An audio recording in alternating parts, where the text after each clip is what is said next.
Halo, Assalamualaikum warahmatullahi wabarakatuh. Perkenalkan, nama saya Aulia Rami Fahira dengan NIM 2304 1370 186 dari Program Studi Ekonomi Syariah Universitas UIN Raden Fatah Palembang.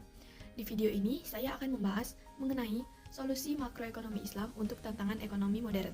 Dan topik yang saya pilih adalah strategi mengurangi pengangguran melalui konsep ekonomi Islam. Pengangguran adalah salah satu tantangan ekonomi terbesar yang dihadapi oleh banyak negara di dunia, termasuk Indonesia. Tingkat pengangguran yang tinggi tidak hanya berdampak negatif pada perekonomian nasional, tetapi juga memiliki konsekuensi sosial yang serius, seperti meningkatnya kemiskinan, ketidakstabilan sosial, dan penurunan kualitas hidup masyarakat.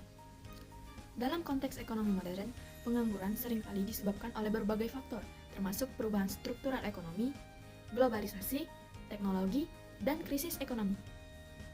Ekonomi Islam sebagai sistem ekonomi yang berbasis pada prinsip-prinsip keadilan, kesejahteraan, dan etika menawarkan solusi yang komprehensif mengatasi masalah pengangguran. Ekonomi Islam tidak hanya berfokus pada pertumbuhan ekonomi semata, tetapi juga pada distribusi yang adil dari kekayaan dan kesempatan ekonomi. Dalam pandangan ekonomi Islam, pengangguran dianggap sebagai masalah yang tidak hanya merugikan individu, tetapi juga masyarakat secara keseluruhan. Oleh karena itu, mengurangi pengangguran adalah kewajiban moral dan sosial yang harus diupayakan oleh semua pihak yang terlibat dalam sistem ekonomi Islam. Solusi makroekonomi Islam untuk mengurangi pengangguran. Yang pertama, pengembangan zakat dan wakaf. Zakat dan wakaf adalah instrumen penting dalam ekonomi Islam yang bertujuan untuk mendistribusikan kekayaan secara adil dan membantu mereka yang membutuhkan. Zakat dapat digunakan untuk mendanai program pelatihan dan pemberdayaan ekonomi, sementara wakaf dapat digunakan untuk mendirikan pendidikan dan pelatihan yang dapat meningkatkan keterampilan tenaga kerja. Contoh nyatanya, di Indonesia, Basnas telah mengimplementasikan program-program pemberdayaan ekonomi seperti pelatihan keterampilan dan pemberian modal usaha bagi pengangguran. Program ini telah membantu banyak orang untuk mendapatkan pekerjaan atau memulai usaha mereka sendiri. Solusi yang kedua adalah pemberdayaan ekonomi syariah. Ekonomi syariah menekankan pada prinsip-prinsip keadilan, transparansi, dan etika dalam transaksi ekonomi. Pemberdayaan syariah dapat dilakukan melalui pengembangan lembaga keuangan syariah yang menyediakan akses ke pembiayaan bagi UKM.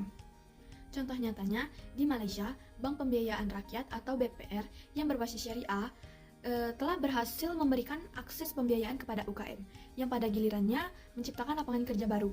Pemerintah Malaysia juga mendorong perkembangan industri halal yang menciptakan banyak lapangan kerja.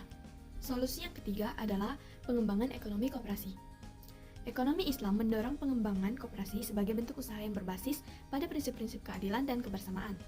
Koperasi dapat memberikan akses ke sumber daya dan pasar bagi anggotanya, serta menciptakan lapangan kerja baru. Sebagai contoh nyata, di Indonesia, koperasi-koperasi yang berbasis syariah telah menciptakan lapangan kerja baru di berbagai sektor, seperti pertanian, perdagangan, dan jasa. Koperasi syariah BMT atau Baitul Mal Wat Tamwil adalah salah satu contoh yang sukses dalam memberikan akses pembiayaan dan menciptakan lapangan kerja. Solusi yang keempat adalah pengembangan ekonomi digital berbasis syariah. Ekonomi digital berbasis syariah dapat menjadi solusi untuk mengurangi pengangguran dengan menciptakan peluang kerja baru di sektor teknologi, informasi, dan komunikasi.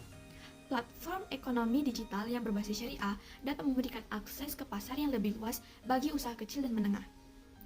Sebagai contoh nyata, di Indonesia, platform seperti e-commerce seperti Bukalapak telah mengintegrasikan prinsip-prinsip syariah dalam operasionalnya, memberikan akses ke pasar bagi usaha kecil dan menengah yang berbasis syariah. Hal ini telah membantu banyak pengusaha kecil untuk memperluas usaha mereka dan menciptakan lapangan kerja baru. Dari apa yang telah saya paparkan tadi mengenai strategi mengurangi pengangguran melalui konsep ekonomi Islam serta solusi dan contoh nyatanya, sekarang saya akan menambahkan nilai-nilai Islam memberikan solusi berkelanjutan dibandingkan ekonomi konvensional. Yang pertama, keadilan dan kesejahteraan sosial. Ekonomi Islam fokus pada distribusi kekayaan yang adil melalui zakat dan wakaf, yang membantu mengurangi kesenjangan ekonomi dan meningkatkan kesejahteraan sosial. Sedangkan ekonomi konvensional lebih fokus pada pertumbuhan ekonomi dan efisiensi pasar yang dapat menyebabkan kesenjangan ekonomi yang besar. Yang kedua, etika dan moralitas. Ekonomi Islam menekankan etika dan moralitas dalam setiap transaksi ekonomi, seperti keadilan dan transparansi yang menciptakan lingkungan ekonomi yang lebih etis. Sedangkan ekonomi konvensional tidak selalu menekankan aspek etika yang dapat menyebabkan praktik bisnis yang tidak etis dan krisis ekonomi. Yang ketiga, partisipasi ekonomi yang inklusif.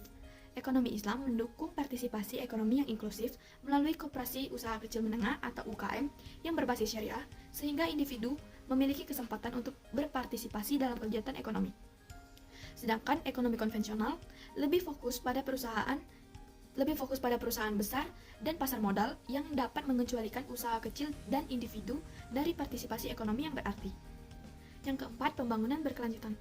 Ekonomi Islam menekankan pembangunan berkelanjutan yang memperhatikan aspek sosial, ekonomi, lingkungan, sehingga menciptakan pembangunan yang berkelanjutan. Sedangkan ekonomi konvensional lebih fokus pada pertumbuhan ekonomi jangka pendek dan keuntungan finansial yang dapat mengabaikan aspek sosial dan lingkungan.